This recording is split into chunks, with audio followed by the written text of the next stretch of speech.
నమస్తే అండి. Good evening. Good evening అండి. విపరీతమైన ఆరాటం కనపడుతోంది. పర్టికులర్గా దేశమంతా ప్రతిపక్ష పార్టీలు ఈ జమిలీ ఎన్నికలనే ప్రతిపాదన వ్యతిరేకిస్తున్నాయి. ఒక బీజేపీ ఎన్డీఏ పక్షాలు మాత్రమే జమిలీ ఎన్నికలకు సపోర్ట్ చేస్తున్నాయి. చంద్రబాబు నాయుడు కానీ, పవన్ కళ్యాణ్ కానీ, లేకపోతే జాతీయ స్థాయిలో ఉన్న ఎన్డీఏ పక్షాలు కానీ వాళ్ళు ఓకే దాన్ని స్వాగతిస్తున్నారు. ఇష్టం ఉన్నా ఇష్టం లేకపోయినా స్వాగతిస్తున్నారు. అది వేరే విషయం. బీజేపీ మాత్రం చాలా బలంగా ఉంది ఆ విషయంలో. బట్ దేశంలో ఉన్న విపక్ష పార్టీలు కాంగ్రెస్తో సహా అందరూ వ్యతిరేకిస్తుంటే ఈ జమిలీ ఎన్నికలు అనే దాన్ని అక్కడ వైసీపీ ఇక్కడ బీఆర్ఎస్ వచ్చేస్తున్నాయి అని చెప్తున్నాయి. ఎలా? ప్రతిపక్షంలో ఉన్న పార్టీలు సరే, ప్రజలు ఒకసారి మ్యాండేట్ ఇచ్చి ఒక పార్టీకి అధికారంలో గెలిపించిన తర్వాత 5 సంవత్సరాలు ప్రతిపక్ష పార్టీగా మీరు ఇంతకుముందు చెప్పిన విధంగా సమస్యలపైన ఏదైతే ఇచ్చిన హామీల్ని అందించలేకపోతే దానిపైన కొట్లాడడం అనేది సర్వసాధారణం. ఓకే, అది ఉండొచ్చు. కానీ ఏదైతే ప్రజలు ఇచ్చిన మ్యాండేట్ ని లేదు జమిలీ ఎలక్షన్స్ వచ్చేస్తాయి, రేపు వస్తాయి, ఎల్లుండి ఎలక్షన్స్ వస్తాయి అని అంటే అది చాలా స్పష్టంగా అంటే వారి యొక్క వైఖరి ఎంత దారుణంగా ఉందని కనబడుతుంది. ఎందుకంటే భారతదేశం అనేది యూనియన్ ఆఫ్ స్టేట్స్, ఇది ఒక ఫెడరల్ స్ట్రక్చర్. వాస్తవానికి ఏదైతే 1 నేషన్ 1 ఎలక్షన్ అనేది తీసుకొని రావాలని అనుకుంటే దానికి అనేకమైన ఇష్యూస్, చాలా కాంప్లికేషన్స్ ఉన్నాయి.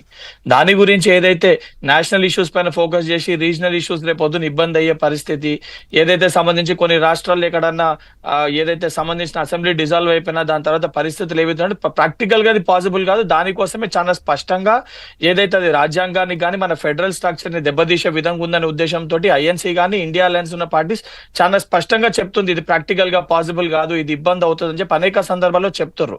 కాకపోతే ఆడ బీజేపీ పార్టీ ధోరణి ఆ విధంగా ఉంటే దాన్ని ఏదైతే సంబంధించి రాజకీయ పరంగా విమర్శలు చేయాలి, మాట్లాడడానికి ఏం లేదని చెప్పి అక్కడ వైసీపీ కానీ ఇక్కడ బీఆర్ఎస్ పార్టీ కానీ చాలా స్పష్టంగా అంటే కేవలం ఏదో మాట్లాడాలి ఎన్నికలు వస్తున్నాయి అని చెప్పని ఏదైతే ప్రజలకు ఇచ్చిన హామీని ఇక్కడ ప్రభుత్వాలు నెరవేరుస్తున్నప్పుడు ఇంటెన్షనల్ గా ఏదో ఒకటి పొలిటికల్ గేమ్ ఆడాలని చెప్పి ఉద్దేశపూర్వకంగా మాట్లాడడం తప్ప ఎక్కడ కూడా దానిపైన ఇప్పటివరకు ఈ రకంగా లీగాలిటీస్ కానీ ఇట్లా వస్తుంది, ఈ రకంగా ప్రొసీజర్ ఉంటుంది, ఈ రకంగా ప్రాక్టికాలిటీ ఉంటుంది, ఈ రకంగా చేయగలుగుతామని ఎక్కడ కూడా లేదు.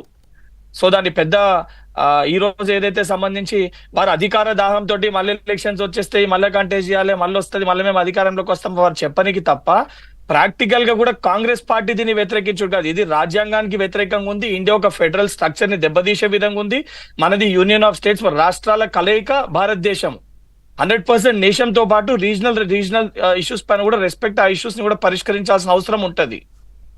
రైట్. ఒక్క నిమిషం వెంకట్ గారు. శ్రీధర్ రెడ్డి గారు నమస్తే అండి.